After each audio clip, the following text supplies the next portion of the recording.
جی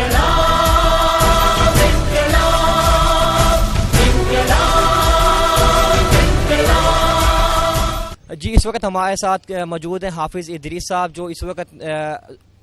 بہاولپور میں کالجز اور یونیورسٹیز کو ڈیل کر رہے ہیں. آئیے ان سے پوچھتے ہیں کہ یونیورسٹیز میں، کالجز میں، اسکولز میں اس وقت انقلاب کے حوالے سے کیا رائے پا جاتی ہے اور ڈاکٹر طاہر القادری کی حمایت کا کتنا امکان ہے. اس وقت جو یونیورسٹیز اور کالجز میں صورتحال ہے وہ یہ ہے کہ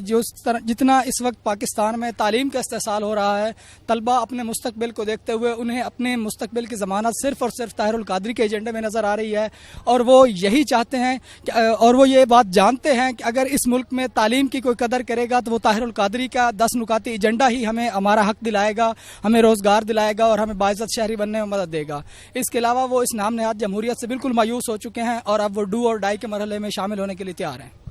جی اب یہ بتائیے کہ جس طرح ڈاکٹر طاہر القادری کے 10 نکاتی ایجنڈے کا اور ان کے مشون کا یہ حصہ ہے کہ پاکستان میں یکساں نظام تعلیم رائج کیا جائے گا، اس حوالے سے، اس مخصوص حوالے سے آپ بتائیں کہ طلباء میں کیا رائے پائی جاتی ہے. جی بالکل، طلبہ اس بات سے بخوبی واقف ہیں کہ وہ بھی ایک تعلیمی مرحلے سے گزرتے ہیں، لیکن جب وہ مارکیٹ میں آتے ہیں، جاب کے سلسلے میں آتے ہیں، روزگار کے سلسلے میں آتے ہیں، کاروبار کے سلسلے میں آتے ہیں، تو ان لوگوں کو پریفر کیا جاتا ہے جو انگلش میڈیم اسکول سے اور بڑے ایچیسن اور اس قسم کے آکسفورڈ سلیبس پڑھ کے آتے ہیں، ان کو زیادہ پریفر کیا جاتا ہے. اور وہ ایک مہنگا نظام تعلیم ہے جس کو عام جو مڈل مین ہے وہ افورڈ نہیں کر سکتا، تو اس وجہ سے ان کے اندر ایک پھر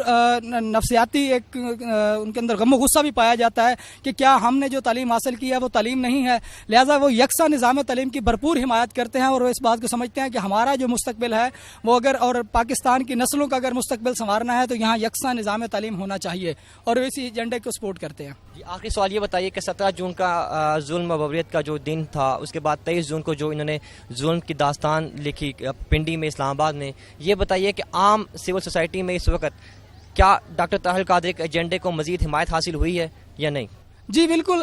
اس حوالے کے اس دن کے بعد 17 جون اور 23 جون کے بعد جو عوام میں غم و غصہ وہ اور بڑھ گیا، کیونکہ وہ یہ سمجھتے ہیں کہ آج اگر یہ جنازے اور یہ لاشیں دوسروں کے گھروں سے اٹھی ہیں اور اگر ہم اسی جمہوریت میں پنپتے رہے تو وہ دن دور نہیں جب ہمارے گھروں میں بھی رات 2 بجے یہ پولیس بردار گنڈے جو ہیں یہ بھیج دیے جائیں گے اور ہماری بھی لاشیں اٹھائی جائیں گی.